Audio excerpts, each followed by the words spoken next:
Welcome to Learning Photography with Duck. Here's your host, Duck.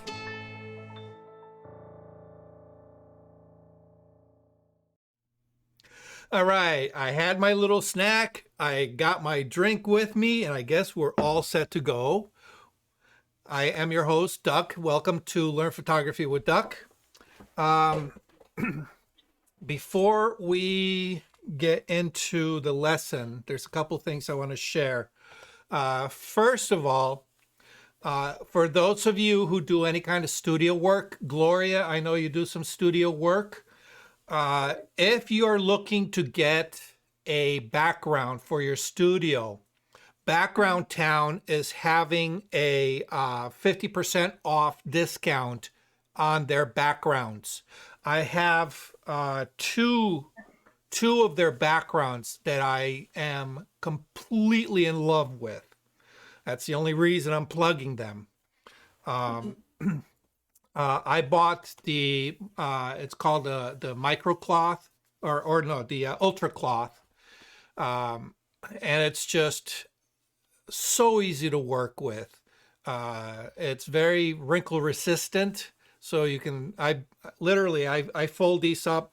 Let me grab one. Where did I put it? Oh, here it is.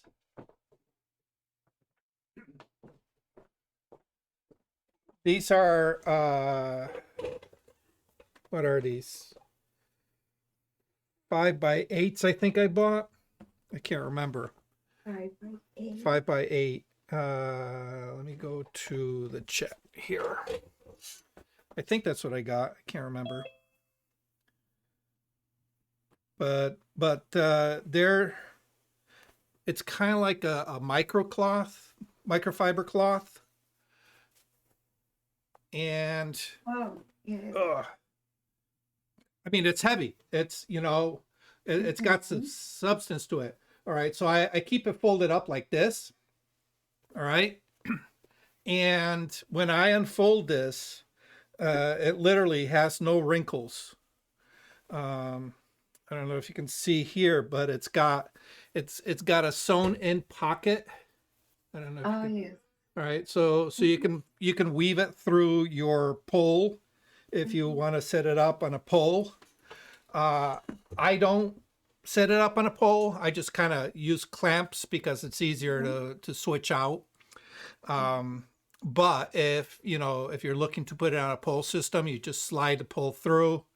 And let me tell you, these things are super, super nice. I got two of them. I'm looking to pick up a couple more while the sale is going on. So let me put those away. I just wanted to make you guys aware, all right, that they're having a 50% off on a lot of their products. It's backgroundtown.com, backgroundtown.com. I'll show you. Backgroundtown.com right there. Okay. Mm-hmm. Okay. All right. So that's that for that. Let me close that window. A few things coming up. Oh, what happened to my... Oh, what happened? I put it in the wrong spot. There we go. Okay. Coming up, we have, I'm doing a presentation on Beyond the Rule of Thirds. It's a presentation on composition. I go into not only the different types of compositional grids that can be used. All right. The object is to get away from that basic rule of thirds that, a lot of people that you're taught the rule of thirds and then, you're never taught anything after that. And you're kind of left to your own devices. I take you beyond the rule of thirds. I explain some other common rules, but I also going to go into a lot of the psychology of how we as humans look at and analyze images.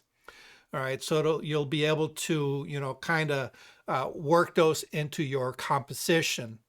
All right. One of the things that I always get a chuckle is whenever I overhear, novice photographers, I'll call them young photographers, when they say, "Oh, yeah, I'm going to break the rule on this one." I get a chuckle out of that because when I look at their finished results, it's like, yeah, you didn't break a rule. You just picked a random rule to break, but you substituted it with another rule.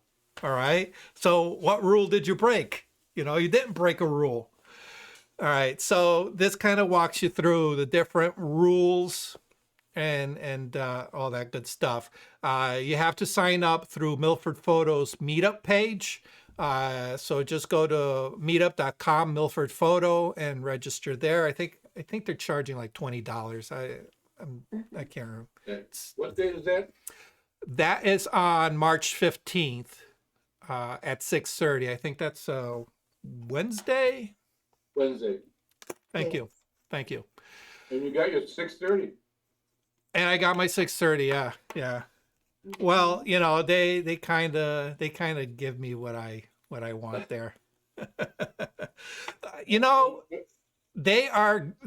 They treat me well. They are very good to me. So I can't complain. All right. Great people. Yes, they are. Yeah, everybody there. Yeah. What was that, Bill? He may not stay too long, so I just want to show you. I brought somebody tonight. Oh, who's that cutie? In fact, I have a picture of him with a mouse and the computer and looking at a Photoshop screen. So yes. Oh, nice, nice. So this is why I brought him to class. Ginger cat, very Yes. nice. That's why I have a ginger cat instead of a black cat, because being a crazy photographer, a ginger cat is easier to photograph than a black cat. Yeah. I certainly do. Well, the old adage, how do you photograph a black cat in a coal mine? All right. Also coming up this month, towards the end of the month, is the CTPPA 74th Annual Convention, Photographic Convention. You do not have to be a member of CTPPA to attend, but you do have to register through the ctppa.com website. It's a 3-day event. We got a lot of good speakers coming in. Our keynote speaker is going to be doing a whole presentation on headshots. So if you're interested in doing headshots as a business venture, that's definitely the workshop to attend. Also, we just put this on the books. For those of you who are near and around the New Britain Museum of Art, you might already know, but there is a Ansel Adams display. A lot of his photographs are being displayed at the New Britain Museum. So we decided we're going to get a small group together to go up.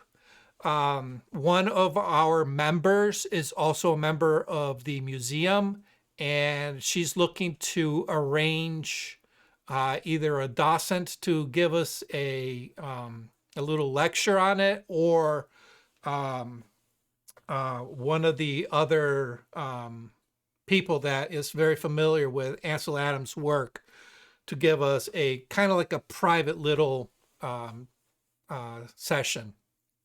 That's coming up April 6th. That is a Thursday. And it's going to be after work. I pushed for the after work. 5 o'clock, because Thursday they're open till 8 o'clock. So I figure, this will give everybody a chance to, get home from work and make their way over to the New Britain Museum. Also, after 5 o'clock, the admission goes from $10 down to $5. So Mhm. it's a $5 savings. So if you can, put it into books. Come with us, join us there at the New Britain Museum of Art. If you've never seen Ansel Adams' work in person, you'll be wowed. Okay, you'll be wowed. It's one thing looking at his work on a computer screen. Totally different experience when you're actually seeing the real physical print. Okay, so and it'll be a bonus if we can get one of the docents to give us a little talk. And then, yeah, Doug, I'm in Plainville, the next town over. I'm in a photography group at the senior center. We have about 25 people. Can I mention it to them? absolutely, yeah, Okay. Mm-hmm. absolutely, yeah. The more the merrier, you know. Okay. Um, it's not like we're gonna get a discount for a group, obviously, but you know, if we can get a large enough group, at least it'll make it worthwhile for their docent to spend time with us. I will say that I want a reservation by April 1st for these people. Just Yeah. so we know how many Yeah, people. go for it. And I will tell them it's combined with your learn photography with Duck. Yeah, yeah, Okay. awesome. Mhm.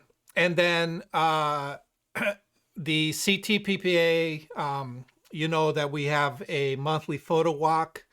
Last month was Seville Dam that unfortunately got pushed because of weather. So it ended up landing in this month. But for this month,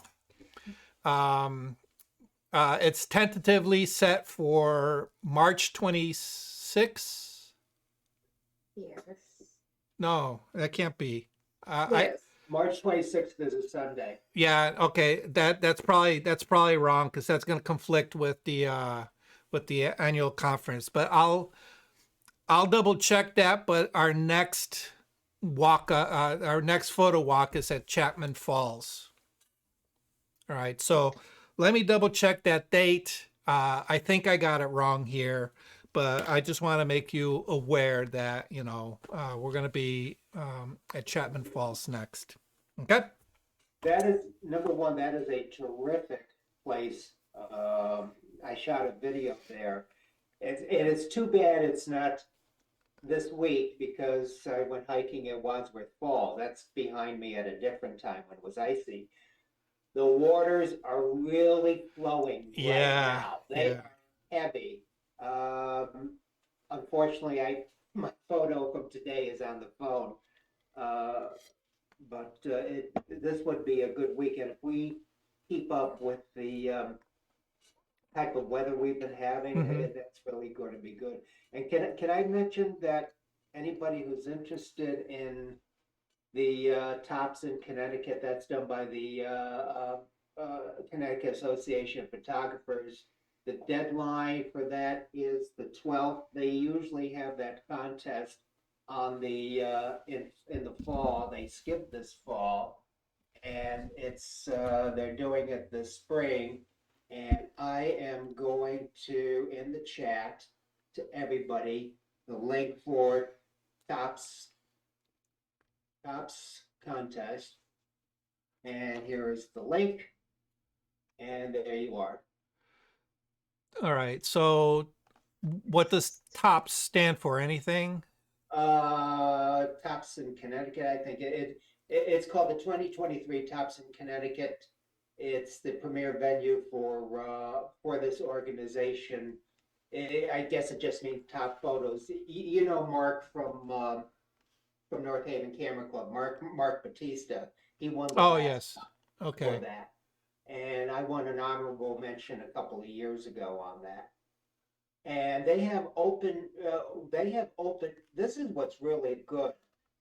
They have open judging on this. Before COVID, they used to do it in person.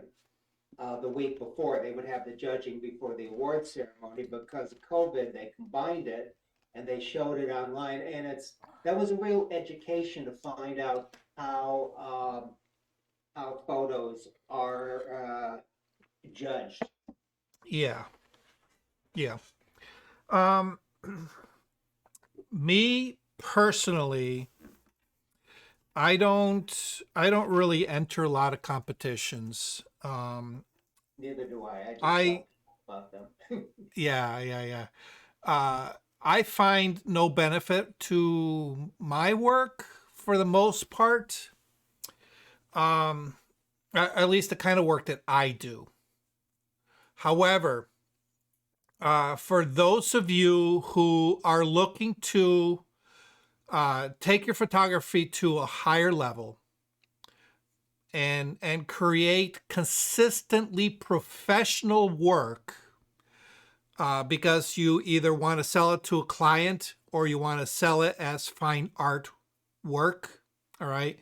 And this is basically for like portrait photographers, or nature and wildlife photographers who are looking to promote your work and sell your work. In that case, I suggest entering your work into juried competitions where you can actually get feedback. You can either listen to the judges giving a critique on your images, or there's some kind of constructive feedback through the competition. Right. And I'm not talking about, the competitions at the 4M Club or the local crafts fair or whatever. Those are worthless. I'm talking about, photographic contests where there's knowledgeable judges who are going to critique your work. All right.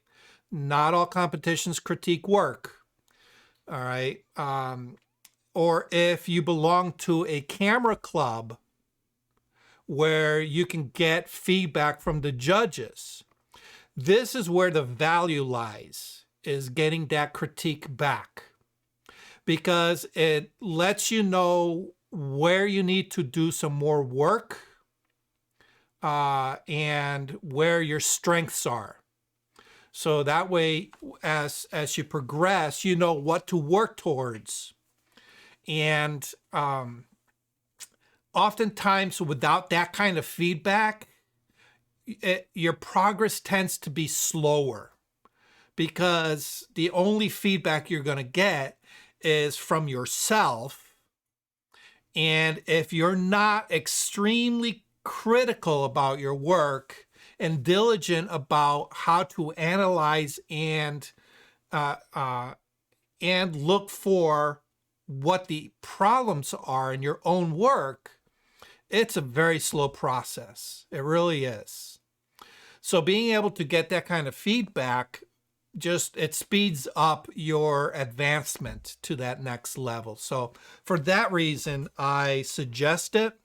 Other than that, yeah, who cares? All right.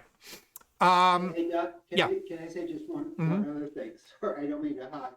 No, it's all right. Ted, I can't pronounce his name. Ted Meyer, name on the bottom of the screen. He's a Patreon. He has a display this month because he's in the Simsbury Camera Club. He has a display of his portraits at the Simsbury Library. Nice. Cool. Yeah, if you guys got any kind of display or showing, gallery showing, or local cafe showing, definitely share it with everybody. Okay, let's see. Let me make sure that gets refreshed. All right, so today we're going to continue something that we started last month, and that is talking about publishing a book. And we're going to be using the tools that are available to us within Lightroom to be able to publish our photo book. All right, so the first thing I want to discuss, we kind of touched on it last time, is, you know, in order to put a book together, you're going to need content.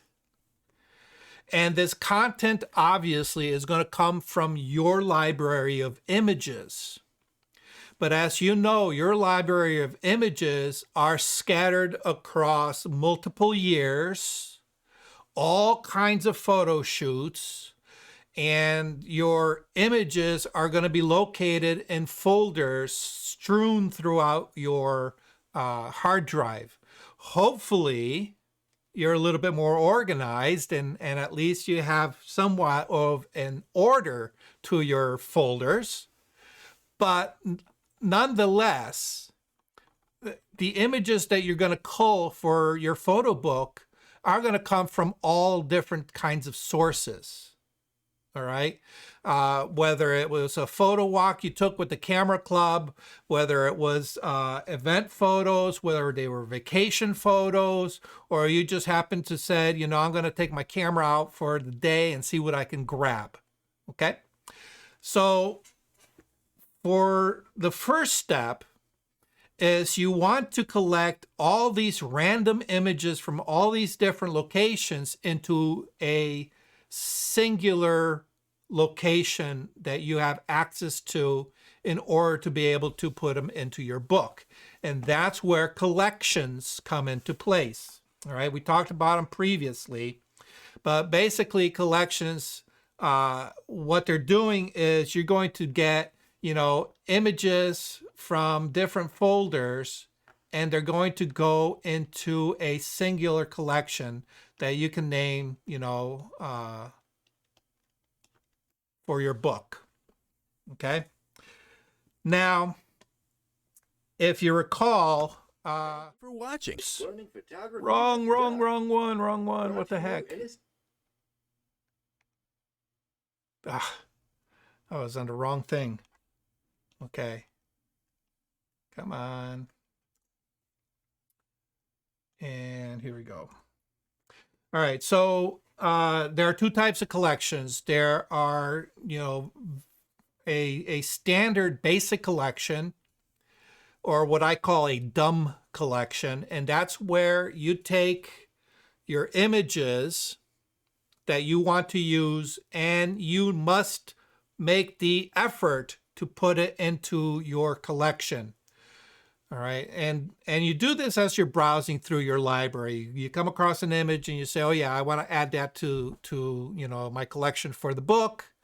And you move it to that collection. The other type of collection is a what's called a smart collection. And this is where Lightroom is going to look at the metadata associated with that file.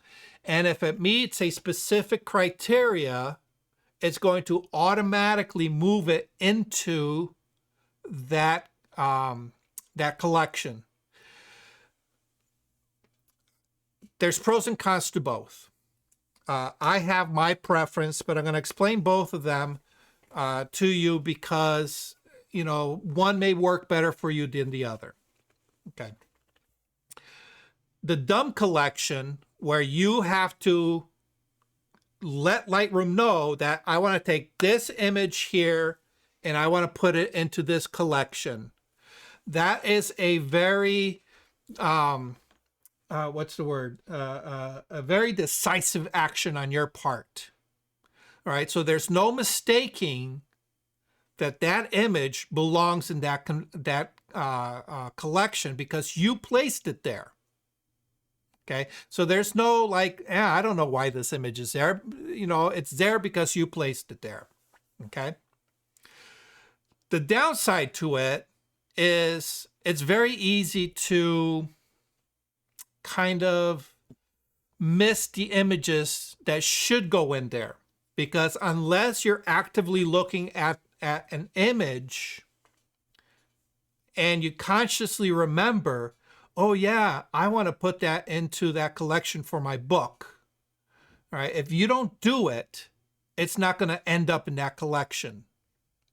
All right. For that reason, I tend to like more of an automated collection. And this is where you can set it up as a smart collection. And a smart collection looks for very specific things. And in my case, what I do is I tag them with very specific keywords. And then as Lightroom finds that keyword, it automatically adds it to the collection. Okay. There is a drawback to that. The drawback being that you have to remember to tag it with the keyword. All right. But if you are already in the habit of adding keywords to your image, it becomes a lot easier to remember to tag it with the keyword for your book. Right? And I have certain tricks for that I'll get into in a second. Okay. The other downside is if you decide you don't want it in the collection for your book, you have to physically remove that key tag out of the keyword list in order to remove it from the collection. All right, which is not a big deal. You know, you just go into the keywords and delete that one keyword, and then you're good to go. All right. Okay. In order to differentiate regular keywords, all right, and what I mean by regular keywords are keywords that are designed to describe the contents of the image. All right. They tend to be a lot of nouns. All right. Because you're basically describing what the photo is about or what is contained within the photo. And it's usually a subject. It's usually a person, place, or thing. So lots of nouns. Depending on how deep you get into your keywords, you may also describe some adjectives. Who knows? It's entirely up to you. So if you want to build a book based on those type of keywords, then yeah, let's say, for example, you want to put together a book of butterflies. So you now say, okay, I'm going to look for everything in my library that has the word butterfly. And if it finds that particular keyword, it's going to dump it into this collection. And then you're just going to have anything and everything. The problem with that is, depending on how your workflow is with keywords, it's going to dump everything. All right. And in my case, it's going to dump things that are in my seconds folder that are not necessarily been edited. Okay. So you can say, well, okay, let's just go with the images that contain the word butterfly and also have been edited. Well, what does the word edited mean? It is a searchable thing. You can search on images that have been edited. Okay. But if you recall, in my ingest, I automatically give it a preset. And that preset does a few things that I do across the board to all my images. So guess what? Every single image that goes into my library is automatically edited. So that's not a criteria that I can use to kind of like sift out. I have to find something else.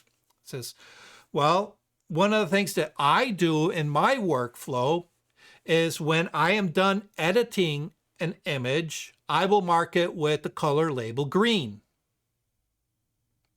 Okay.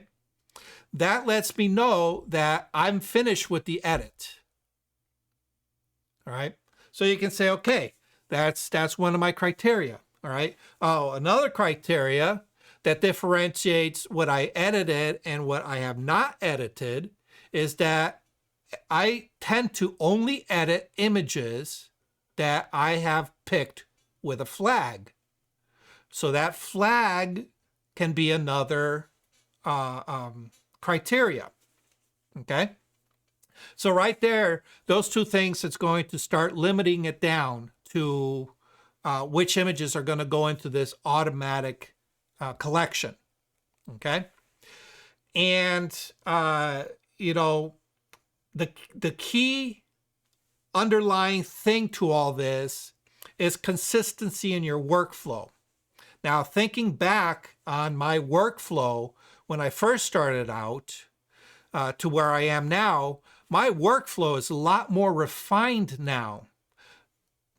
If I were to go back through some of my,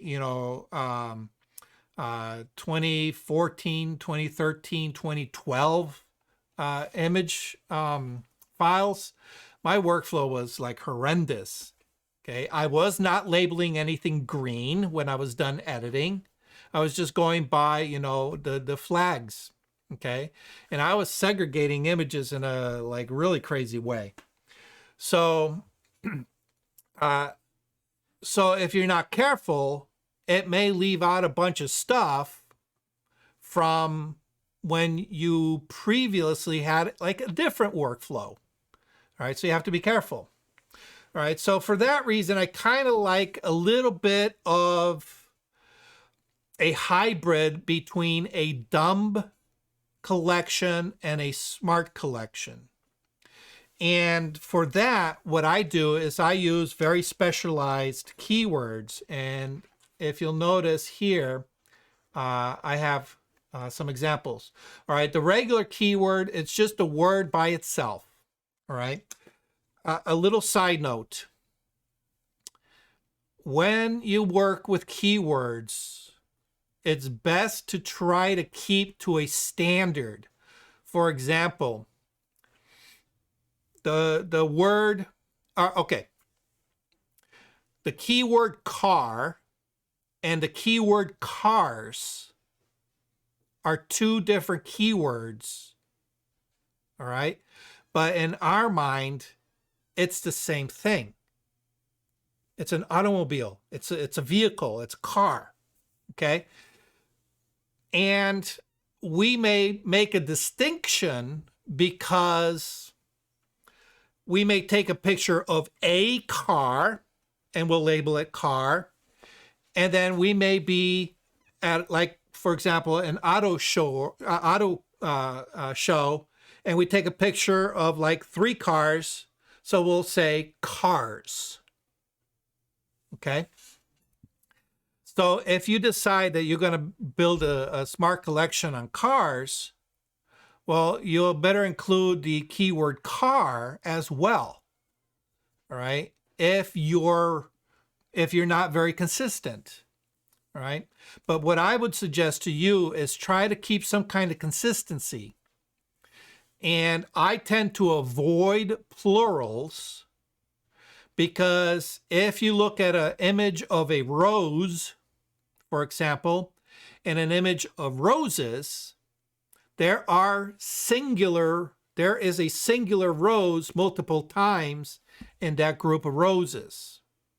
So the term rose applies also to a group of roses.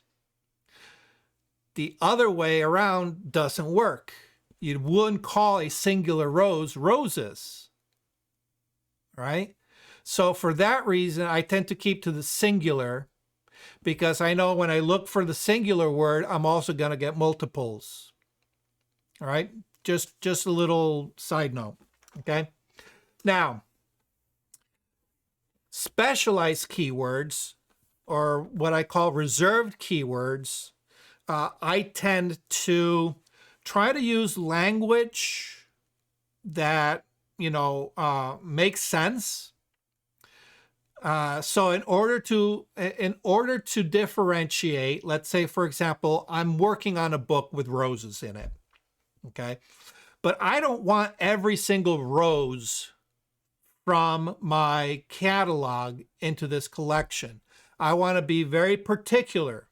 So what I'll do is I'll create a new keyword, all right? And in this case, I will precede it with a symbol, all right? And it's up to you what symbol you want to use.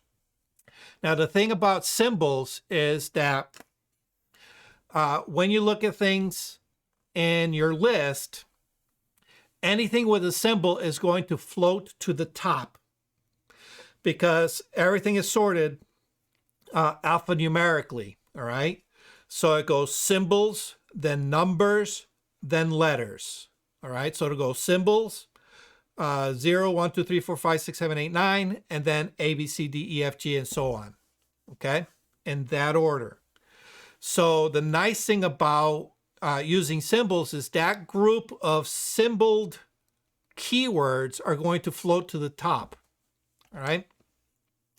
So pick one that you want to use as your reserve, all right? So in this case, let's say you're building a book based on, you know, all your roses. You might say at rose, okay? And now that is going to become a reserved key tag that you're going to apply to anything, any image that you want to include in your rose book. Make sense? Okay. All right, so in the, let's see, in the collections, right? Here's a smart collection based on textures. Okay.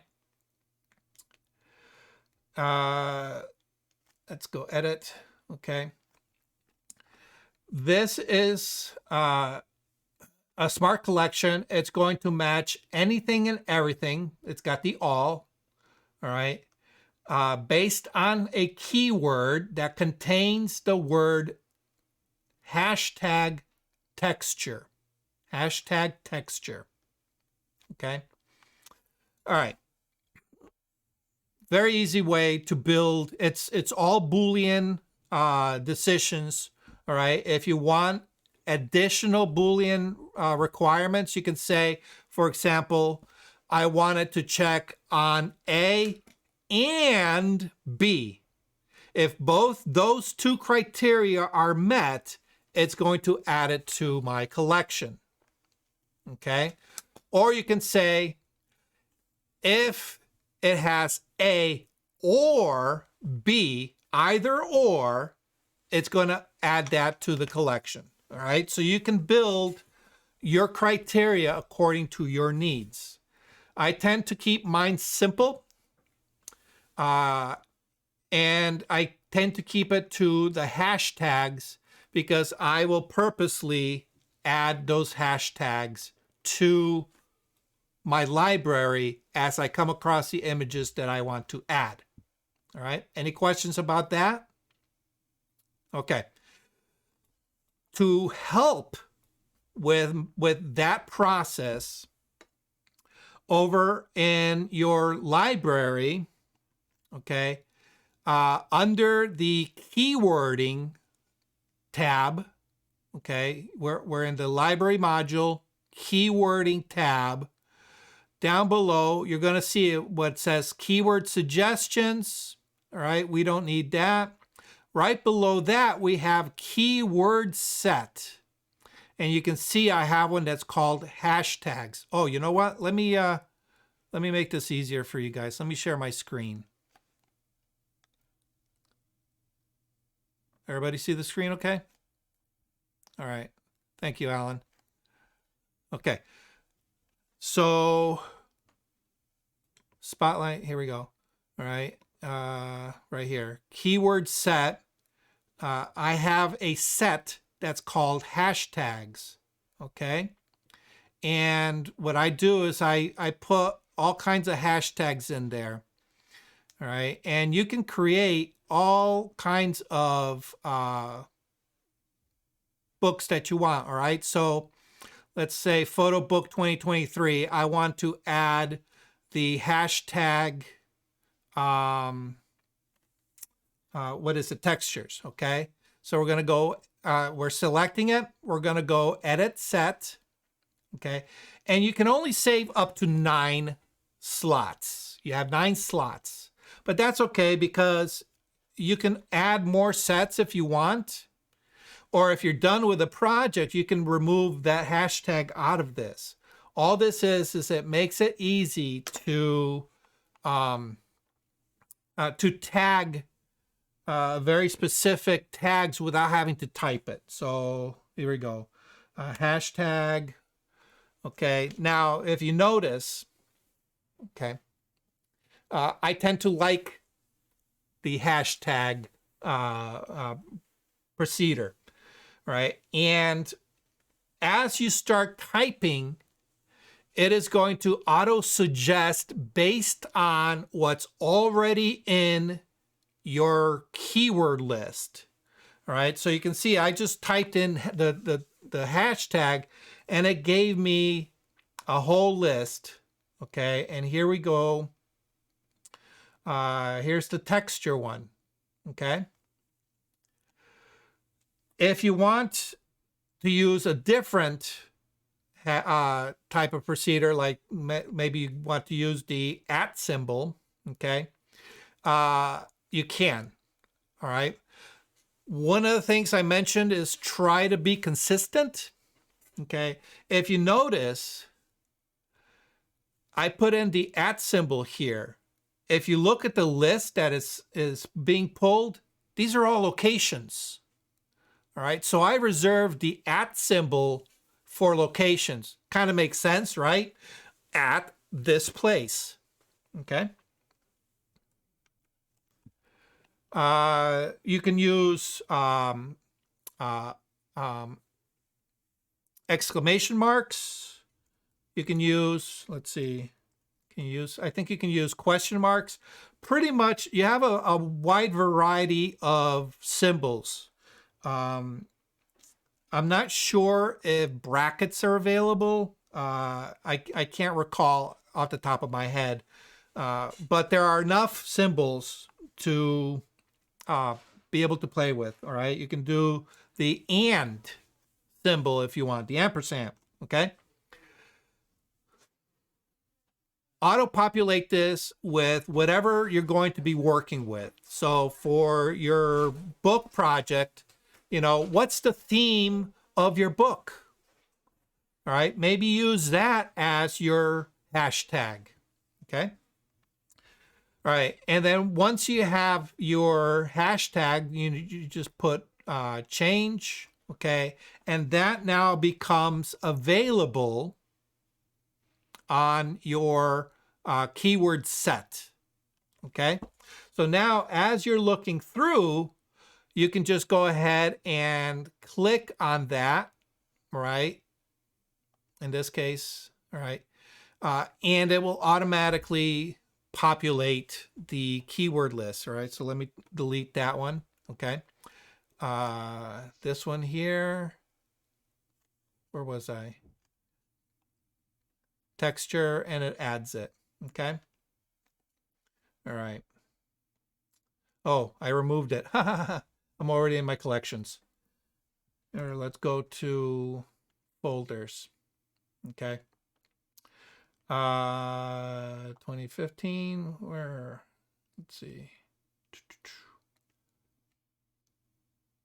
Jafrida Park. All right. Well, let's say I'm looking at this image here and I say, oh yeah, that'd make a cool texture. All right.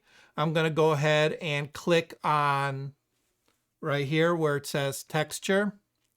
All right. And you notice it adds it right to the keyword list. Okay. And now when it's ready for you to build your book, you've already added a bunch of images based on that specific criteria. All right. Make sense? Any questions? Okay. All right. So the first thing you want to do, like I said, is you're going to create a collection. All right, once you have a collection, let's see.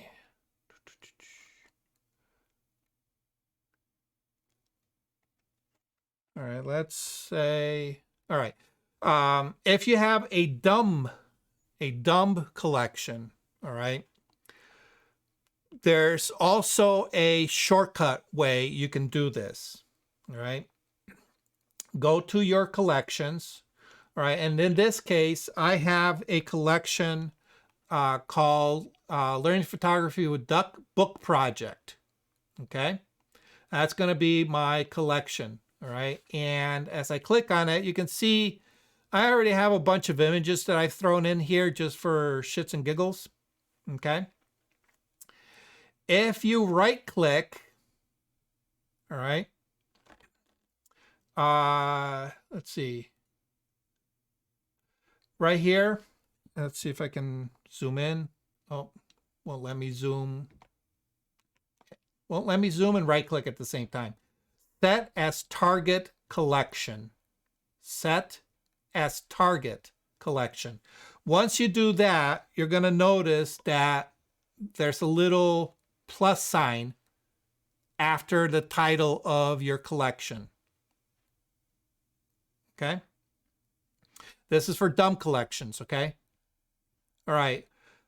What that means is that Lightroom now recognizes that as the target for when you automatically, with the shortcut key, add images to a collection. All right. So if we go back to our folders, we're going to go back to, where were we? New York City bridges. Okay. So I have a collection of images, right? And let's say that I want to add this image to my collection, all right? I can right click, all right? And where is it?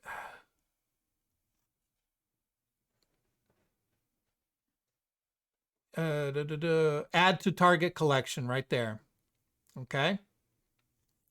And when it does that, you're going to see, it's kind of hard to see on certain images, but there's a little circle in the upper right hand corner. All right, that you can see this one here is kind of light gray. When it turns dark gray, it means it's been added to that target collection. Okay, I'm going to go ahead and add this. All right, so you can right click and go to add to target collection. All right. Another way you can do it is that little circle. Go ahead and just click on it. And it will toggle between active and active. All right. When it's active, means it's in the collection. Okay. The other way you can do it. All right. Let's add one more. Let's add, let's see. Let's add this one here, horizontal. The other way you can do it is the shortcut key, the letter B. Letter B, and you can see it add to the target collection. All right. And once again, you'll see that the upper right-hand circle has turned to dark gray. All right. So those are 3 ways to very quickly, with very little fuss, get your images into a dumb collection. Make sense? All right. Okay. Question. Yes. So what you just showed us there, so I did all that today and it's wonderful. Now I come in tomorrow, I pick another thing as my target collection. Mm-hmm. This persists, what I did today. Okay, so yeah, so once these images are in your, in this case, I'm putting them into my book collection. All right. And let's say tomorrow you're going to start a new collection called ships. Okay. And you reset the target to the new collection, the ships collection. From that point on, the shortcut and the little symbol up in the upper right hand corner or the menu is going to put it into your target collection, which is your ships collection. Everything that you added prior is going to still stay in your previous collection. All right. So you can move that target collection around. Once it's in that collection, it stays in that collection unless you remove it. Does that Good, thanks. answer? Okay. All right. So what I would suggest is before you go clicking the letter B or clicking in that little upper corner, make sure you understand what your target collection is and you're sending them to the right place. You want to go to work on your book and find out all the images you picked out are in some other random collection, okay? And then now all of a sudden, you know, you got to pull them out of that collection, put them into your new collection, just pain in the ass, okay? All right. So that's the first step. That's the fun step, you know, picking and choosing which images you want. Once you are in a collection, all right, here you can kind of sort of, depending on your workflow, all right, you can take a look, all right, because you're seeing everything in the collection. You might say, you know what, I don't want this image in the collection. It's now that I see it in the full spectrum of all the other images, this one is kind of weak. I don't think I want to include it in this particular book. All right. So if it's a dump collection, it's very simple. You just go to that little upper corner. If you notice, it's dark gray. All right. I can unclick it. And as soon as I unclick it, it removes it. See, it's no longer visible here. Removes it out of my collection. Okay. If you are working with, let's see, if you're working with a smart collection, all right, you can see this one's old and not kept up with. All right. If you want to remove, all right, something from a smart collection, you have to know what the criteria are. Okay. And again, I like to keep things simple. I like to keep it to a singular criteria. All right. And that's my keyword. All right. And this is my textures. All right. So I have this smart collection labeled with the hashtag that's used to create it. So all I got to do is go to the texture and bam, it automatically removes it. All right. So I just remove it from my keyword tag and it removes it from the smart collection. Okay. So the reason I say that is because you can curate your content before you even start developing the book. Okay. If you want, you can reorder things here. You can say, okay, well, you know, that's an animal. Maybe I'll want to put it down with the birds. This is a landscape. Maybe I'll put that. There's another landscape. I'll put it up there. This is, you know, however you way want it. Oh, here's a whole bunch of landscapes. Maybe I want to move those up a little bit further up. Here's two birds. Okay. Maybe I want to move those with the other birds. Okay. So you can organize these however way you want. All right. And then, like I said, that allows you to kind of sort of just look through the images and see them in groups and say, okay, well, now that I see all these, you know, maybe this one's a little bit weak. All right. You can take it out. Or you can say, you know what, I'll look for something that's better. All right. And then you can go through your library and pick out something that you like even better. Okay? So feel free to play around with your collection as you see fit. All right. Okay, now we have our collection. We have our assorted images. Sir, you have a telephone call. Oh, excuse me. Excuse me. Sorted images. You built the theme for your book. Now it's time to build the book. All right. And for that, we're going to go to our book module. All right. Up in the upper right-hand corner. Now, if you notice, I'm not showing all my modules up here. If you don't see the book module, all right, all you got to do is right click and this little drop down comes up and you can go ahead and click on show all if you want to show them all. All right. I tend to keep this minimized and only show those modules that I work on. All right. I never work in the web, so I always turn that off. God, I hate the slideshow one. I turned that off. Okay. The map, totally worthless for me. I keep that off. Okay. For the most part, I even keep the book off because me personally, I'm a graphic designer. I use totally different software, but not everybody's a designer.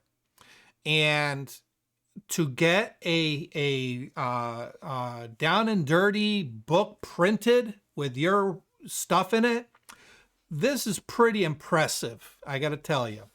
Okay, so that's why I want to make you aware of this. All right, as soon as I click on the book, you're going to see that it kind of auto-populates the screen with this kind of generic book. All right.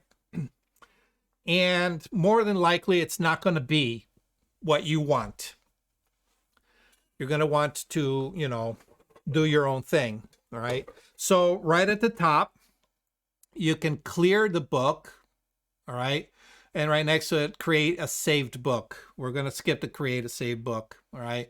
We can clear the book and you'll see that it removes a bunch of pages. Who's joining us? Okay, welcome. You missed a lot, unfortunately, but we're glad to see you here. Okay, so you're just starting to get into the book module. All right, so you can go ahead and clear it if you want. It's up to you. All right, but what we're going to do is we're just going to go down the line on the right hand side and the book settings. You can see that it says book, and if you click on that, you have a variety of choices. All right, and the book publisher that's linked with Lightroom is a company called Blurb. If I think I showed you the magazine that I had published, my little promo magazine. I don't know if I have one handy right now, but that was printed through Blurb, and my God, what a fantastic job they did. Okay.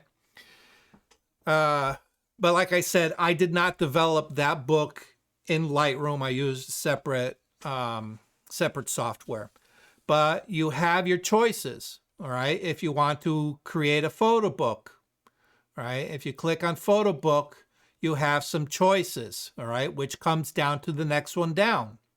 These are their standard choices. So whether you're building it through Lightroom or building it outside of Lightroom, these are the choices, all right, that you have to build to, okay? Small square, that's the default that you see here, all right? Standard portrait, which is 8x10. Standard landscape is 8x10, the long way. Large landscape, this is what would be considered like a coffee table book. It's larger, it's 13x11, all right, or a large square, which is 12x12. All right, so that would be something like maybe you want to put together a little wedding album for not the wedding album for the bride and groom and maybe the parents' books, but let's say the guests. You want to be able to market a copy of the book to the guest, but not at the same quality. You can create a much cheaper version right here. All right. And you can do it, like maybe in a 12 by 12 format. All right. In this case, we're just going to let's go with the standard landscape. All right. And it's going to say you are changing your book size. Are you sure you want to change the size and relay it out? Say yes. Okay. All right. Hold on one second. My phone's going crazy here. What's going on?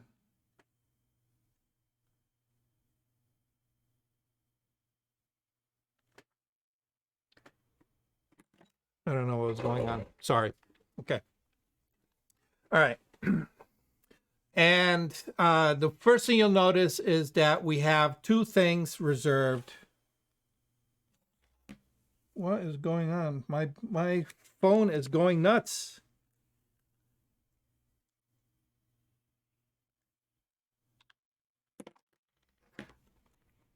Sorry.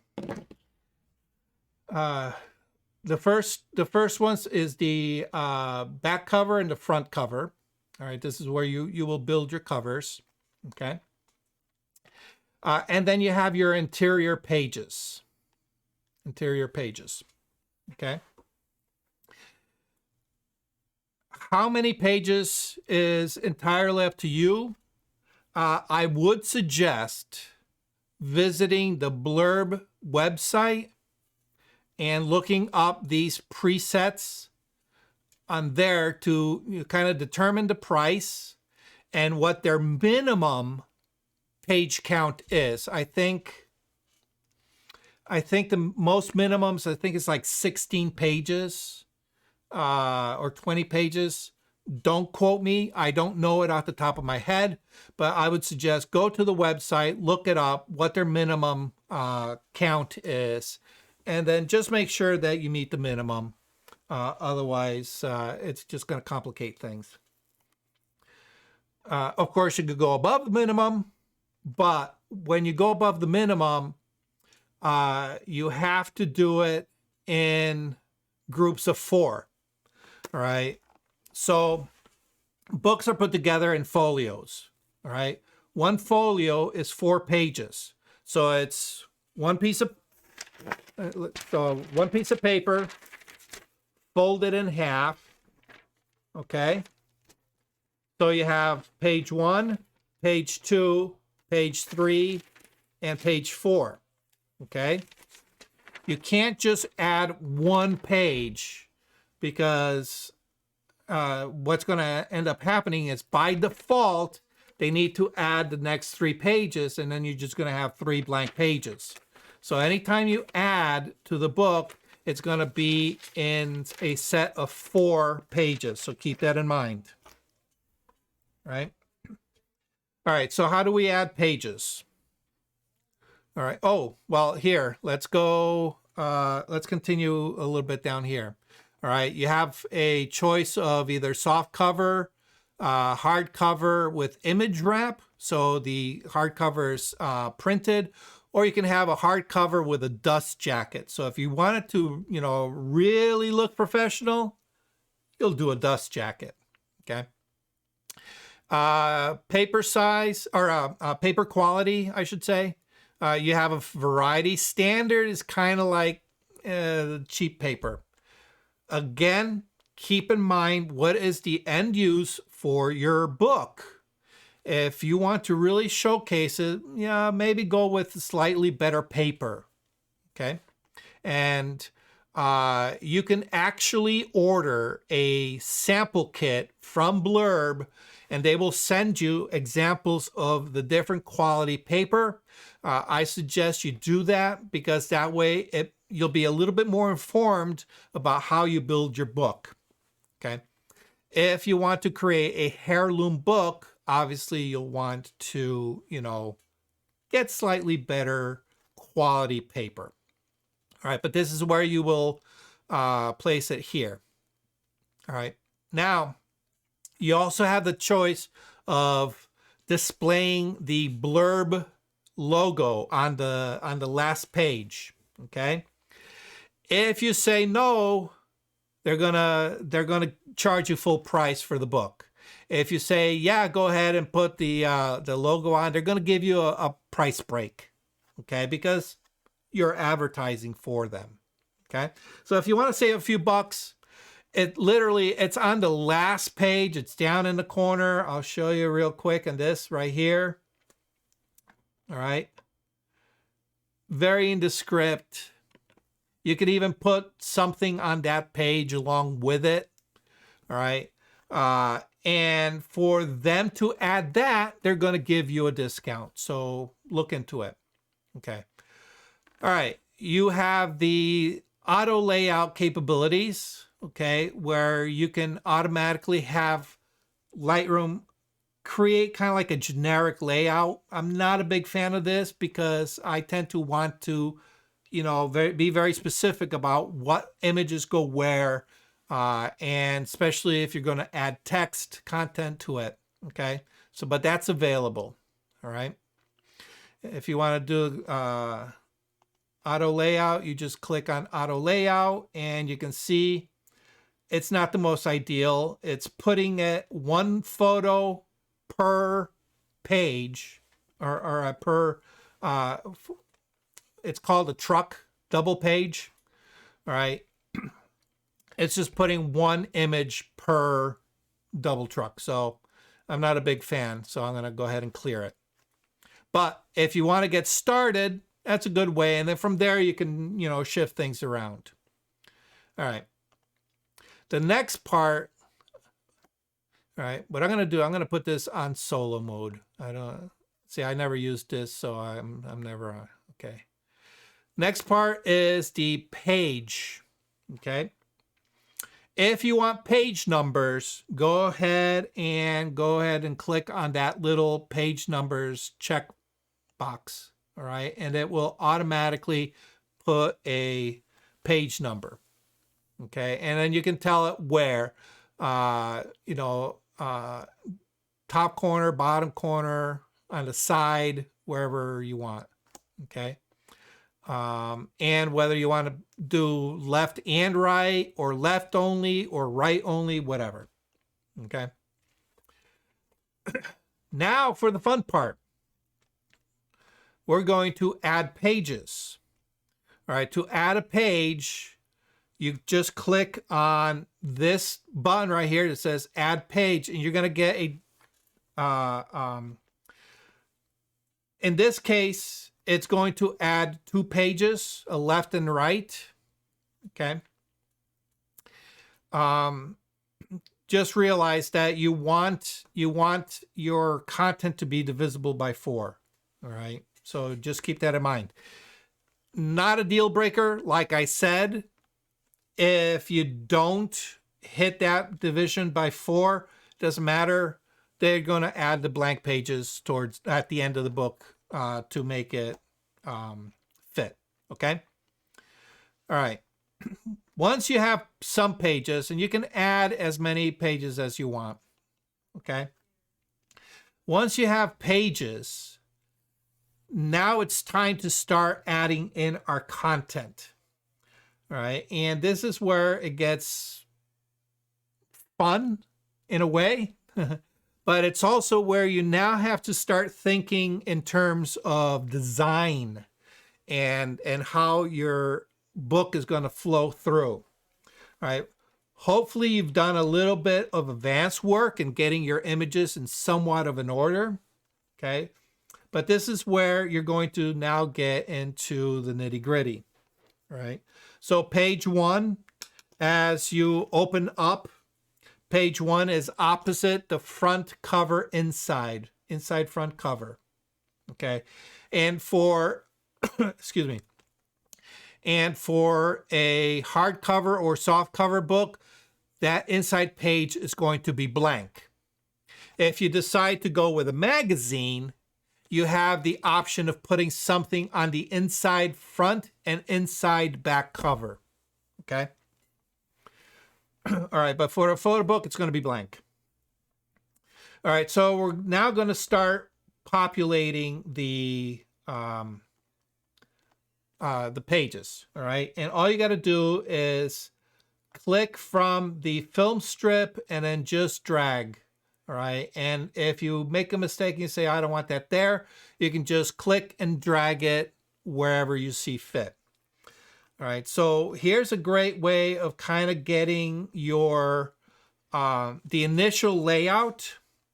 All right, you might say, okay, well, here's a lighthouse, here's a lighthouse, okay. This I want to put here with, oh, I can't order it. I have to, I forgot about that. You can't reorder the film strip. You have to reorder it in the collections, and the collection library view. All right. Let's see. Just gonna go quickly. Maybe I'll put in a couple of those. All right. Now, here is a panorama. Okay, and I say, okay, you know what? I want that panorama to go across 2 pages. All right, so how can we do that? If we right-click on the page, we can add cells, all right, or we can, wait a minute, what was it? Oh, here it is, I'm sorry. A little drop down just below. Okay. When you click on that drop down, you have a wide range of choices. And you can do 1 photo per page, 2 photos per page, 3, 4 photos per page, multiple photos per page. Okay. Or in this case, I want to do a 2-page spread. All right, the 2-page spread has to, obviously, you can't do, part 1 on this side and part 2 on this side, with 2 pages in the middle. Can't do it that way. You have to have a 2-page spread that are next to each other. Okay, so you do a 2-page spread, and right below you have some choices. Okay, so here's the 2-page spread. Full bleed with a margin. This is a kind of like a 1.5 pages. So it bleeds across halfway to the other page, and then it allows you to put a second image. Here's a 1.5 pages, and you can put text there. Here's a 1.5 pages going the other way, and so on. So you have all these options of being able to make all these different types of 2-page layouts.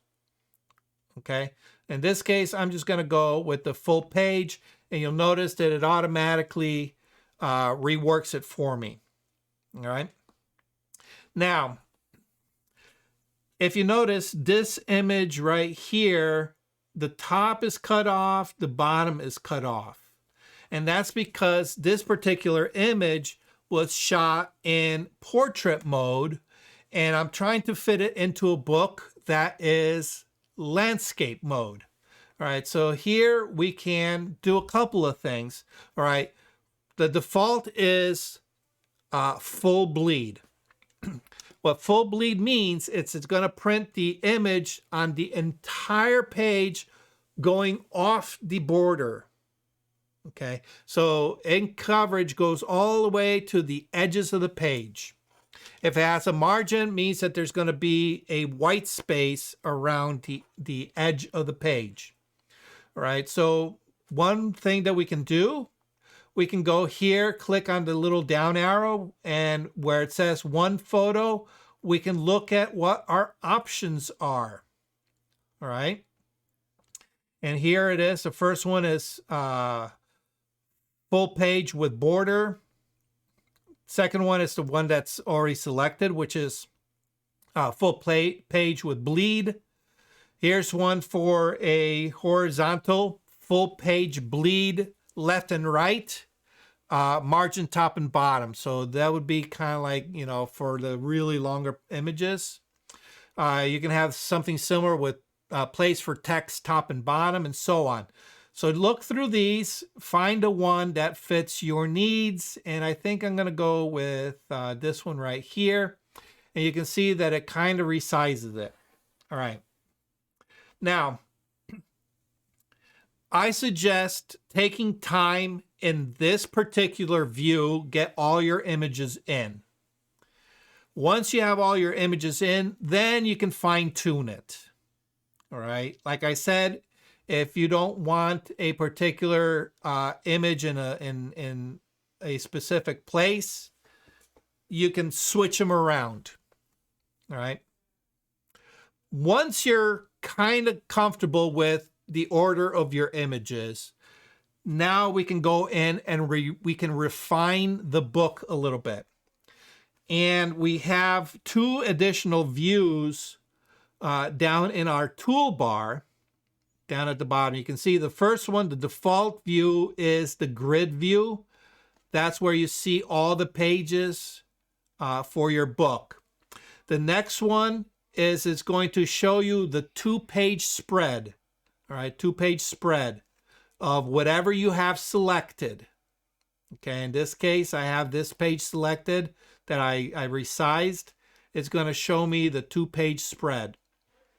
All right, or if I just want to work on the single page without any interference from anything else, I just click on that icon and it's just going to display that page. And now what I can do is I can say, all right, I am going to go ahead and resize my image.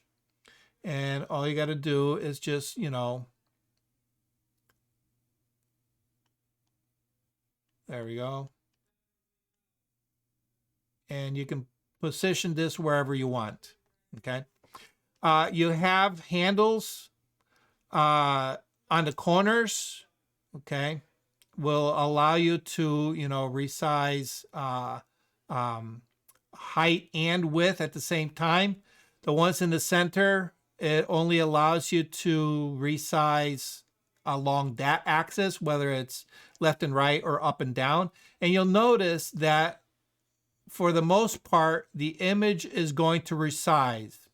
The image is going to resize according to the closest aspect ratio.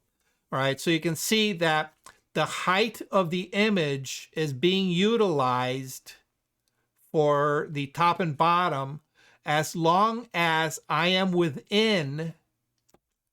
All right, so I can move this. I can make this, you know, just really fit my subject matter. But as long as I'm within the confines of my left and right border, it's going to resize it to the top and bottom. Once I exceed the width of my image, it's going to now start taking away from the height. All right, notice that?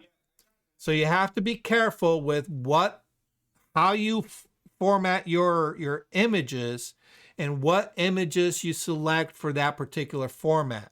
Obviously, this image does not work well for a square format. So avoid using it into a square format. All right. However, I can very easily fit this with either text or another image. All right. So what I can do is I can right click and I can add a cell. All right. I can either add a photo or I can add text. All right. In this case, it's going to be photo description. All right. There's a little button in the center that allows you to reposition it anywhere on the page. Okay. And then all you got to do is you click. Notice my cursor is set to a standard text input. And here's where you can put in text goes here for your image. I can spell description. All right. And then you type whatever you need.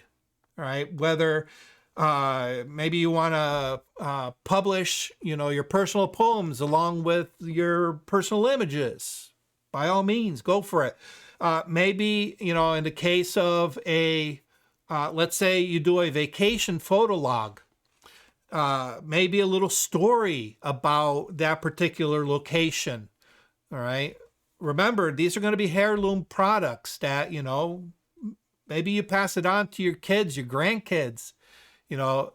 If you're not going to be there to describe what happened in that photo, it's nice to have something that they can read. Okay. All right. And then to go back, we just go back to the grid view and we can move on. All right. Let's see. Anything else? Yeah, let me add another page. Okay. Let's say I'll do this one as 2 photos with going, where was it? Oh no, multiple 2-page spread. I'm going to try this one here. Okay. So I got that. And maybe I want to, no. All right. See, let's say I don't want that photo. Maybe I want this photo here. All right. So all you got to do is just click and drag the new photo right on top. It's going to swap it out. And maybe I want this photo right there. And I'm going to place that right there. All right. 2-page view. You can see that, we've taken this photo of the hawk and we filled out edge to edge, bleed, and then we have a little inset. That's a, right there. Go back to our full view. Maybe I want to do another one with this owl. All right, so I'm going to go down, 2-page spread, and maybe this time I want to add something like this. There we go. So we'll put that there, and we'll put that there. Okay. And maybe I'll add some text to that. Okay, so now let's say I want to take this particular image and I want to resize it within that square format. Once your frame is selected, you'll notice that right above it, there's a little zoom slider.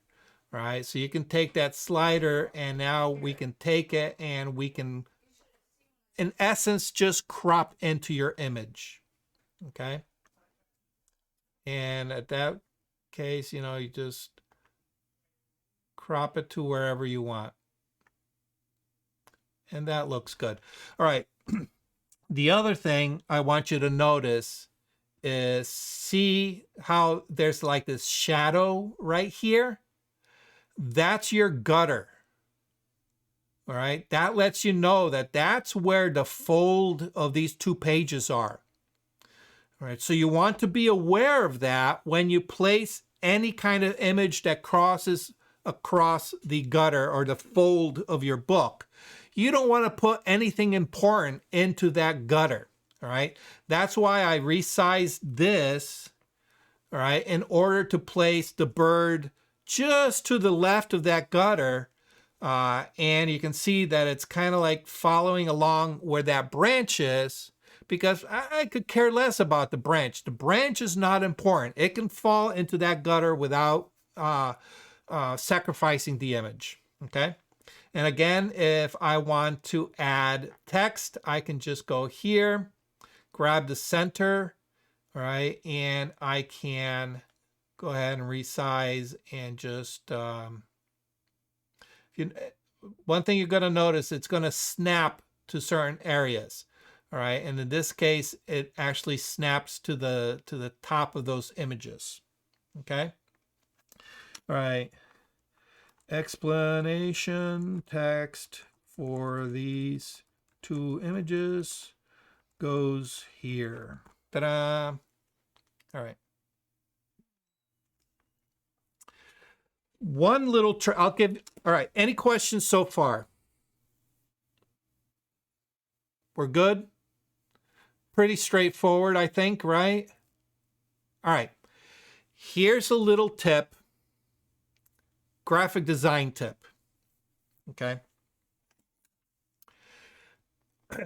In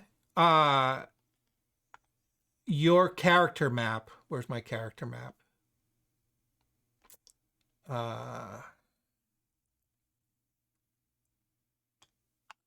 There we go. In your character map, okay, you have symbols.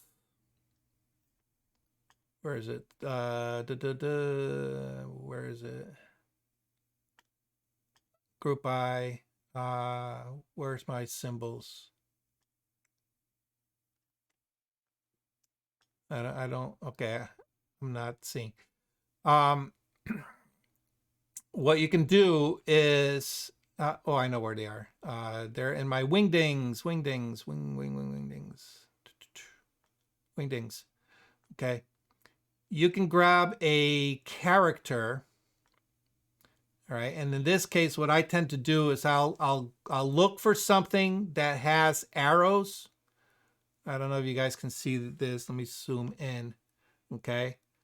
We have the left, right, up and down. Okay. You can, I'm talking ahead of myself here because I haven't tried this. All right. So if it doesn't work, I'm going to look really, really bad. I'm going to go ahead and copy, and then we can paste it into home. Control V. No, see, it doesn't. Okay. I'm eating my words. Okay. I was going to say use arrows to, let's see. Yeah, it's not going to let me. Caption. All right. It's not going to let me. All right. What I was going to suggest is use an arrow to point in the direction of the image you're talking about. Okay. I'll have to figure this out. I haven't played around enough with this tool to know all the intricacies. I just know the broad strokes. But what I would do is, if you can't use arrows, I would say, if the text is to the right of your image, just put left dash and then an explanation of the image. If the text is below the image, you go above. All right, and then that way, and this is for when you have multiple images on a page. That way, when people are reading the blurb, the little write-up, they know exactly what image you're talking about. Okay. Above, left, right, below, whatever it is. Okay. Just a little hint. All right. Go back to our, once you have your, I guess we can continue here. One of the things that you'll notice is that there is several markings on this. You'll see a faint line, then you'll see it go from white to gray. All right, from white to gray. These are your edges. Okay, so that little line, that's your safe text area. All right, meaning as long as everything is within that line, it's going to print well on the page. You're going to have white border around it. Okay. When it goes up to that gray part, all right, that's your page bleed. Okay. And what happens is the image is actually going to go over a little bit into that gray, and it's going to print on the page. And then when they cut the book down to size, it's going to cut off that 1/8 of an inch. All right. But because we're dealing with pages that are assembled, you know, the cutting blade or that border shifts depending on how many pages are in a folio. So if you have, you know, 4 pages that are together, all right, if you've ever taken a stack of papers and folded it in half, you'll notice that the edges are not perfectly lined up, all right? When the blade cuts it, it's going to cut it straight. So you need that little bit of bleed room for that blade to cut the edge of that book, and that part gets discarded, okay? So obviously you don't want anything important going into that bleed area. Obviously, the safe bet is just to keep everything within the text safe area, all right? And then you can click on these other page grids. We'll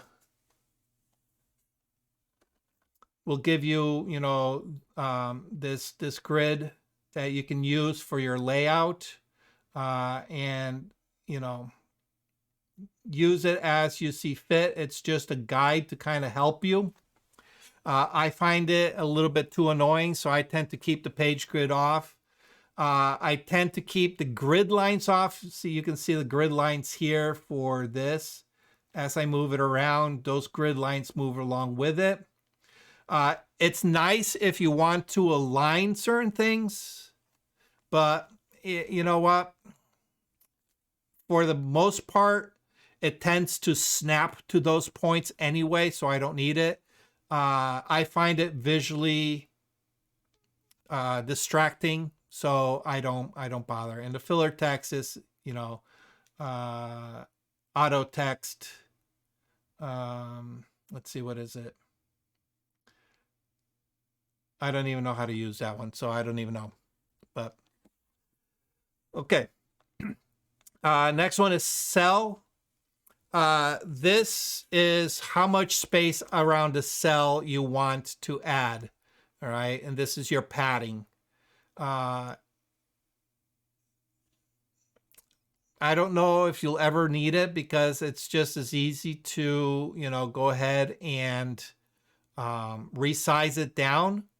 But in a case like this where you have kind of like a preset template, let's say you want to make your images slightly smaller, it might be easier to add padding, and then you can just go say, okay, I want to add 20 to this one, and I'm going to go ahead and add 20 to this one. So you can add it numerically, and they're both going to be the same.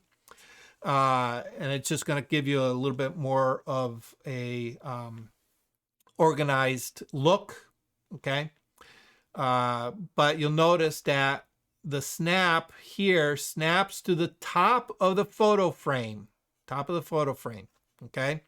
But the nice thing about this, all right, here I'm going to go and I'm going to change this to 6. And I'm going to change this one to 6. All right.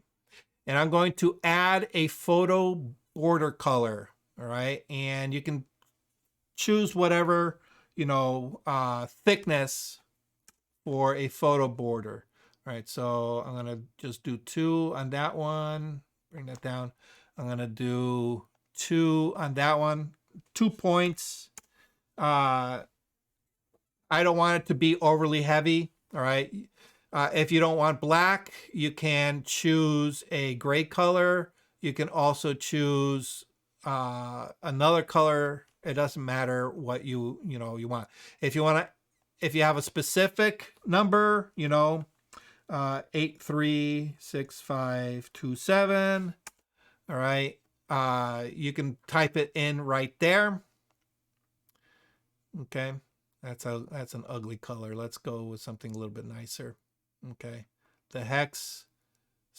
All right. You can copy the hex and transfer it to something else. Cut. Paste. All right. Go to this image. Oh, go to this image. We're going to go paste, enter, and we have our blue borders, right?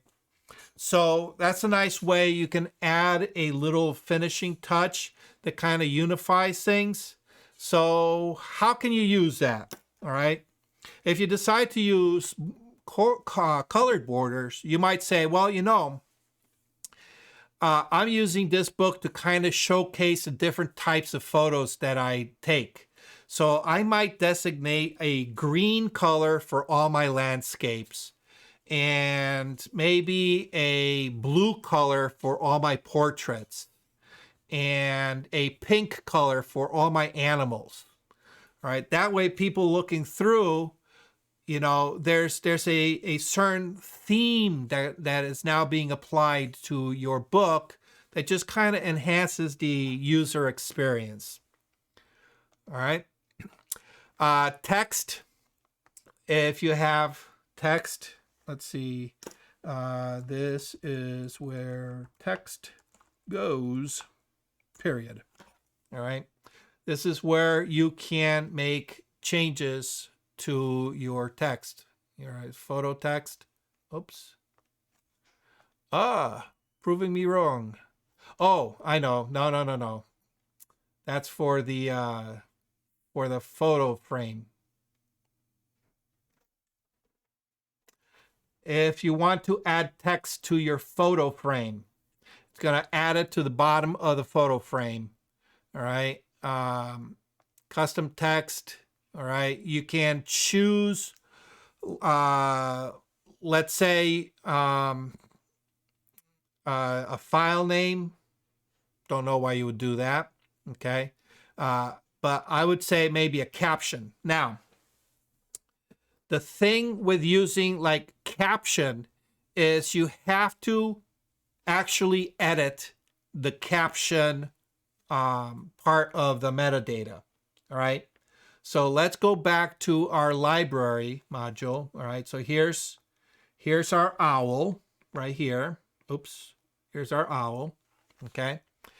If we go on the right-hand side where it says metadata, okay, metadata, if you do not see caption or title here, click on customize and you're going to get this dialog box.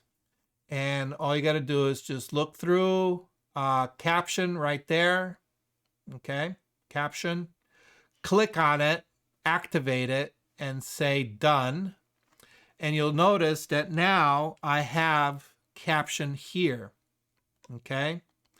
And you can say, let's see, cute owl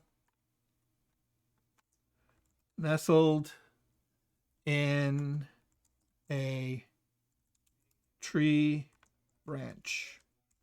Okay. And hit enter.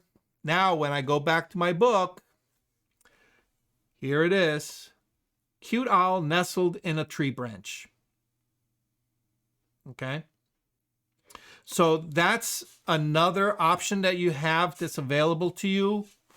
All right. Just make sure that you are within your border. All right. Within your border. Okay. You can say align with photo, or you can offset it. All right. By up to, it looks like only up to 21. I think this is going to change depending on how much room you give yourself. No, maybe not. Okay, nope, that's I go change that back 6. That's off of the photo frame. Okay. Align with photo. Offset. Page text. All right. That's for if you want to have your pages numbered. Okay, this is where you can toggle it on and off. All right, top, bottom. You can put it at the top, you can put it at the bottom. Okay. For photo books, I usually don't add numbers. I think it's a little bit too distracting. Okay. I want people to just go through without even thinking about where they are in the book. All right. They, just casual flow through the book. If you're doing a magazine, well, that's a different story. At that point, you might want to. Okay. And then your type, this is for your text boxes. All right. You can select from all your installed, let's see. I think these are all my installed ones. Yeah. Okay. So you can check whatever one, and you can, oops, let's go. Calibri, we're going to go and increase it to, let's say, 24 points. Okay. You can change whatever, you can make them color if you want. All right. So you can do titles. All right. So this is where, let's go, title goes. Okay. And then from there, we'll go, and this is the text content. Okay. It's going to carry it through, but all we got to do is just select it. And let's go with a 12 point. And there we go. Okay. So you can format your text. Obviously, it's kind of limited. It's a little clunky. It's not like a full text editor that you would find in other areas. It is kind of rudimentary. Now you know why I don't use this. But like I said, it's great. Okay. The other thing you can do is let's say, actually, let's find a different image. Let's go to this one here. We're going to do 2 photos with text side by side. Okay. All right. And we're going to do this and this. Okay. And let's go to that page. Okay. So we have a 2-page or a 2-image page, all right, with text underneath. Okay. And I should probably I should grab some generic text. This is generic text, blah, blah, blah.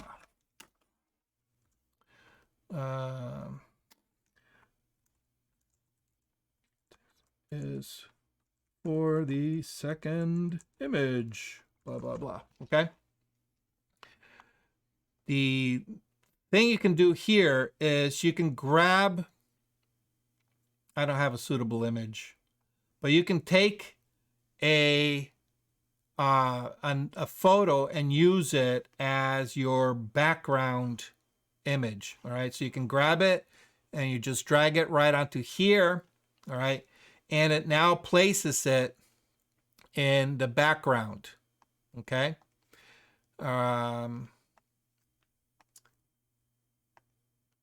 You have some generic stuff. All right. You can, here's some wedding themes. Here's some travel themes. All right. A map. Okay. You can give it however much opacity you want. Let's go back to the photo. Okay. You can make it as transparent as you want. You don't want to give it 100%. That just competes way too much. I would suggest anything 50% or lighter really, really works. I wouldn't go 20% maybe. Okay. I tend to keep it around 30%.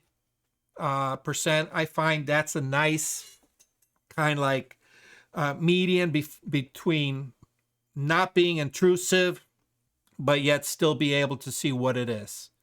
Obviously, it's dependent on whether you use a texture background or a photo background. Okay. If you don't want, you can add a color background. If you don't want, what you call it? If you don't want white, you can have a color background. Okay. Just pick something that's not too harsh. Now, one of the things that I find is if you go too saturated with your color, it's going to make the page very garish. Pick a color that fits the mood of the images in the page. All right, these images are rather serious, so I'm not going to go with, something incredibly horrendous. Okay, I'm going to find something that is really, really just very pale, very pastelish. You want to pick something that looks lighter than your eye. All right. So let's say, for example, you want to go with an off yellow, an off white, and you say, "Ooh, that looks nice." Okay. Whatever you pick, make it a little lighter. Okay, because once it's printed, it's going to gain a little bit more saturation anyway. All right, so you don't want it to look too garish. What you see on the screen and what you get on a page, two totally different animals. Take my word for it. Just tone it down a little bit more than what appeals to you. Okay? All right. And that's pretty much it. From there, you just click down at the bottom where it says send the book to Blurb. It's going to package it up into a PDF format. And then you just complete the process of filling in the order on Blurb. Okay? Questions, comments, concerns? I have You made it look very easy. I really think you made it really enticing. Something I like to kick around sometimes. Let me tell you, it is easy. It's super easy. Obviously, the hardest thing, trust me, the hardest thing is making the image choices and writing. If you want to use text, which I strongly suggest you do, trying to figure out what you want to write. I suggest writing it ahead of time. Write it in a text editor that's going to give you your grammar check and your spell check and the whole 9 yards, and just cut and paste as needed. Okay, it makes it so much easier. Okay, we didn't get into the front and back cover, but they're designed the same exact way. Your back cover, maybe you want to, get a picture of yourself. Okay, and go ahead. That's not a picture of me, as you can tell. And maybe you're going to add a text. Let's see, add cell, photo description. Okay. Cell, we're going to, oh, that's a photo text. Can we? Yeah. I don't think we can add a transparency to that. Okay. We might have to pick something a little bit different. There we go. Okay. Put in your text. Ooh. No, that's not what we want. Cover. Oh, cover. Here we go. Oh, no, that's not what we want. They don't have very good. Oh, here we go. This is what we want. Here we go. We'll put that there. All right. This is your about. Maybe you have your cover. You want to put your title on the top. And your name down at the bottom. Configure it the way you want. Okay. we'll put, let's see, we'll put the title, my photo book. Okay, Control Alt, oops, I accidentally erased it. My photo book. Control Alt, photo text, oh no, page, what is it? Type, here we go. Let's go with something bold. Helvetica, bold. We'll go with, oh, I can, Helvetica, bold. Let's give it maybe a bright yellow color. Yeah. We're gonna do center justification. We're gonna put it in the middle of our block. And let's go 48 point. I like nice round numbers. Okay, there you go. My photo book. Okay, and page text. We don't got page text. Add photo description. All right, and you can buy duck. Oops. Select all, middle. We'll go Helvetica regular, oblique. We'll go that. And we'll go maybe 32. We'll change that to white. We'll go yellow again. Okay. And we'll put it somewhere where we can read it. There you go. Simple. Obviously, this is way too simple. I suggest taking your time, picking a font that looks a little bit nicer than this, you know, and you'll pick a color that is harmonious with, you know, whatever image you put on the cover. Obviously, you'll want to take time and write maybe a little description about your book, or maybe use that part about the author, or maybe you'll put the author information on one of the inside cover, one of the first inside pages. You know, be creative. There's really no wrong way to do this. You know, they make awesome keepsakes.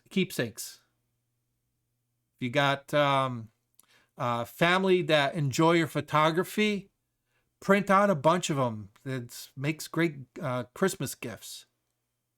Right? Okay. Any questions? For you, Doc. Yeah. Question.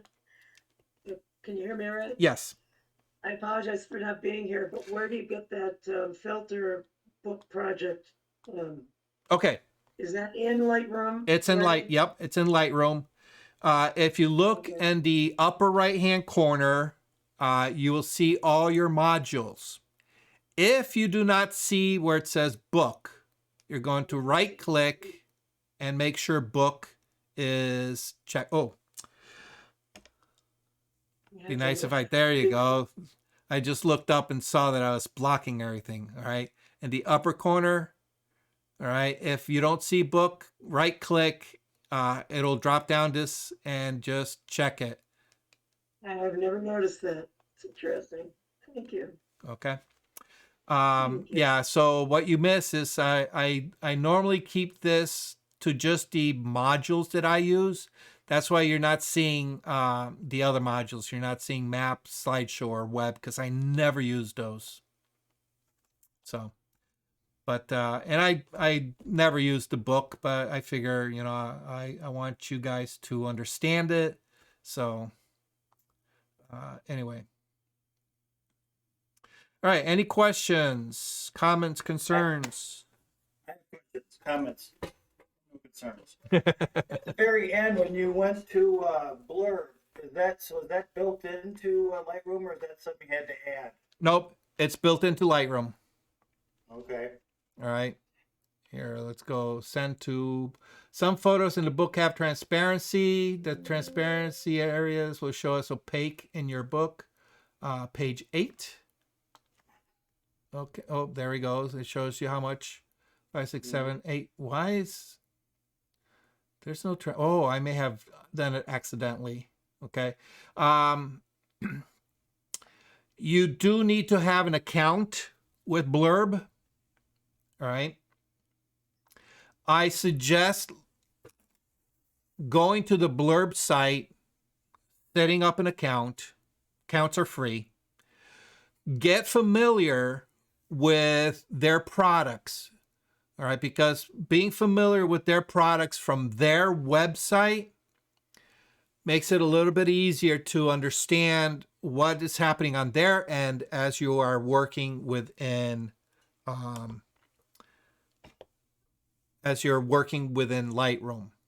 Okay. So once you click on it, it's going to send you to Blurb, and then you just finish off the process there. All right. And let's see, why is this giving me, oh, it's got a 1%. Yeah, I must have hit it by accident. And page, what was the other one? Page 12. Anyway, page 3. Page 3. Oh, yeah, I must have hit it by accident. Okay. Send photo to, I thought I fixed that. Okay. Here it is, 16 pages. It's going to cost $23. Okay. That does not include shipping. Just so you know, that does not include shipping. If you're buying a one of, shipping's like $14. All right. So just be aware. Or $12 or whatever it is. 14, 12, 14 bucks, something like that. I would suggest buying one at the onset as your proof. All right. Once you get it, you'll see any mistakes on there. All right. And that's going to allow you to go back, fix those mistakes, resubmit it to Blurb, and you'll have, your images or your errors fixed. But I suggest spending some time proofing this first. All right, that's why I said write your blurb in a word processor. That way you can proof it, you can spell check it, you can grammar check it. So that way when you paste it into Lightroom here, you're good to go. Okay. All right. You'll save on the cost of shipping if you buy multiple books, obviously. So, take into account how many books you'll want to order, as gifts. Okay. All right. And that's pretty much it. I have another question and an observation. Okay. Oh, you might use, there's these things called HTML unit codes. Yep. There are sometimes in editors, and sometimes when you copy from something that you've created and paste into one of these things, it'll bring that kind of code along instead of a wingding, which is a font. So it may treat that. I know those, they're a little more limited, but I use them for bullets and arrows when I'm Right. Let's see. Did I close? Yeah, I did. I don't know. Let's try this out. New Google Doc. This is a test of the captioning program for Lightroom book. All right, let's go. Let's give it a title. This is a title. All right, so we'll make that. We'll make that title, and that's text. Copy. Oh, let's Insert. Let's give this a try, since we're testing things.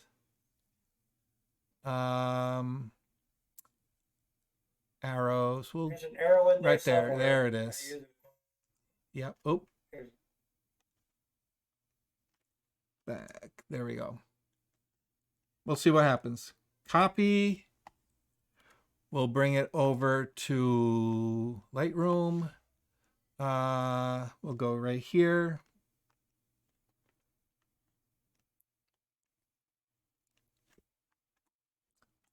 Paste. Oh, no, it doesn't carry the arrow. And it doesn't carry any of the formatting. Oh, well. Okay. It was a valiant attempt. All right. Yeah. So, yeah, unfortunately, what can we do? Well, my last thing is an observation about Ansel Adams and what you were doing with backgrounds. I used to spend a lot of time at the Detroit Institute of Arts in my youth, which was just, by the way, voted one of the top art places in America, maybe the top. Anyway, when I used to go to the museum, I spent a lot of time looking at the color they painted the walls for the different, art exhibits. Yeah. I was painting at the time, but I was very interested in that, and it's interesting and also the way the fonts and what they use just on the information cards. Yes. Yeah. Yeah.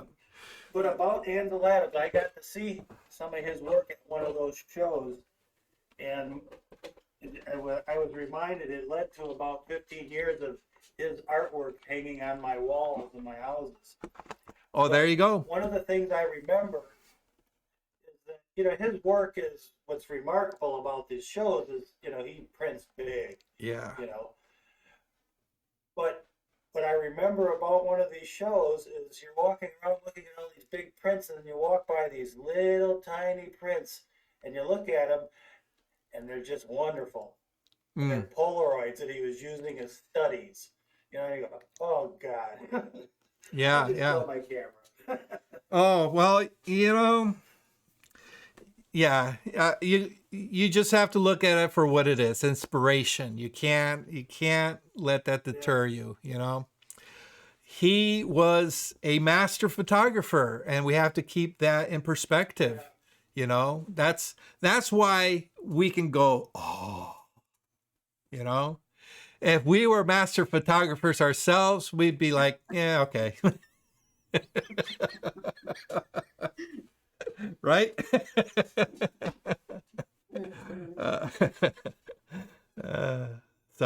But yeah, I'm actually looking forward to seeing that collection. It's been many years since I've actually seen Ansel's work.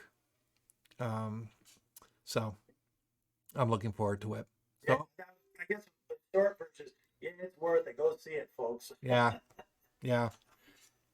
All right. So I know these things are expensive to print, but if you find it in your heart to print an extra one for me, I would definitely appreciate it.